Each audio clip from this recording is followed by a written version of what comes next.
koji njima. Evo na početku bih htio reći da ovo što ćete vidjeti nije nikakva zabavna točka niti show, nego to mi radimo hranjenje životinja na ovaj način, da imamo što bolji uvid u količinu pojedene hrane i da vidimo u kakvom su nam životinje zdravstvenom stanju. Pa evo mi ovdje imamo skupinu od 3 jedinke. Ovaj ovdje najveći je mužjak, on se zove Zagi, ima 25 godina i on je tata od bebe koja je pored njega. Znači ova najmanja je beba, ona je rođena ovdje kod nas prošle godine 19.6. Sada ima nešto više od godinu dana. Curica je, zove se Luce.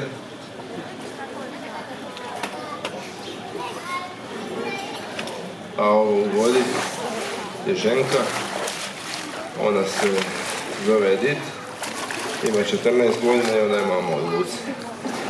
Znači, vi ovdje vidite obitelj morskih lavova.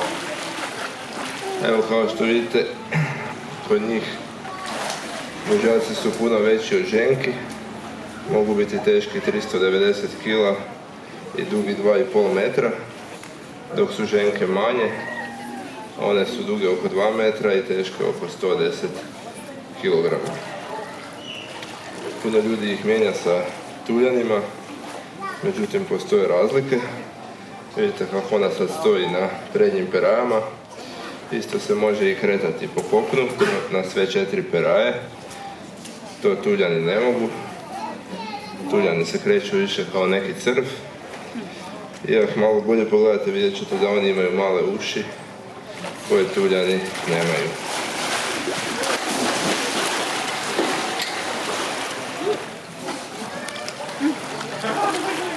Jako se dobro snalaze u vodi, mogu plivati brzinom od 40 km/h i roniti do dubine od 75 metara. Pri tome mogu ostati pod vodom i duže od 10 minuta. Evo beba morskog lava, ona kad se rodi teška je oko 7 kg i čim se rodi odmah je sposobna za sve svoje funkcije. Znači može gledati, sisati, plivati i beba ostaje uz majku narednih godinu dana i u tom periodu se hrani mlijekom. Tako i ova naša beba isto još uvijek siše, a od ribe jede jedino oslića bez kostiju.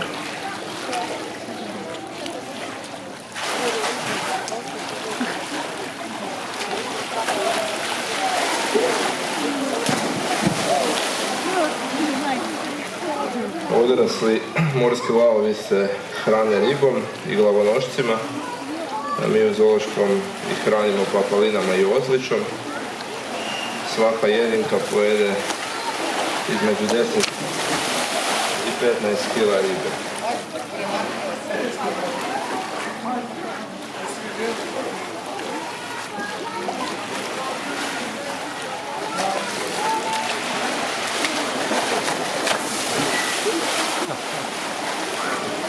Inače, morski lavovi su sisavci koji spadaju u porodicu zvijeri. Znači, to su zvijeri isto kao i vuk, recimo. Mogu biti jako opasni.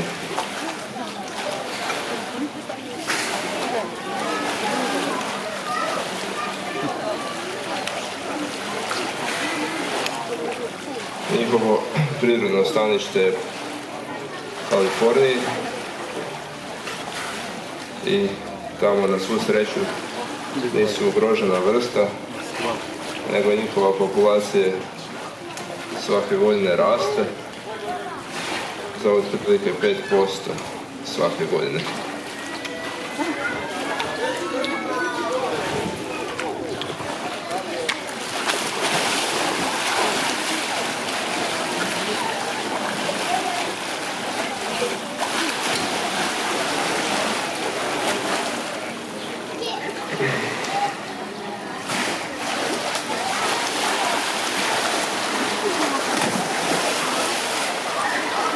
Životni vijek morskih lava u zoološkom je do 30 godina. U prirodi žive kraće.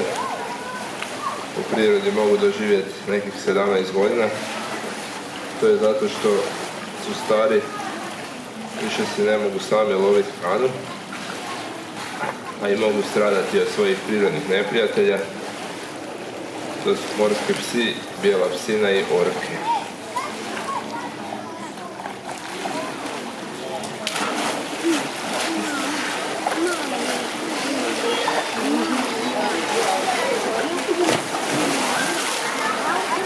Evo, to bi bilo sve od mene. Ako možda imate neko pitanje, slobodno pitajte.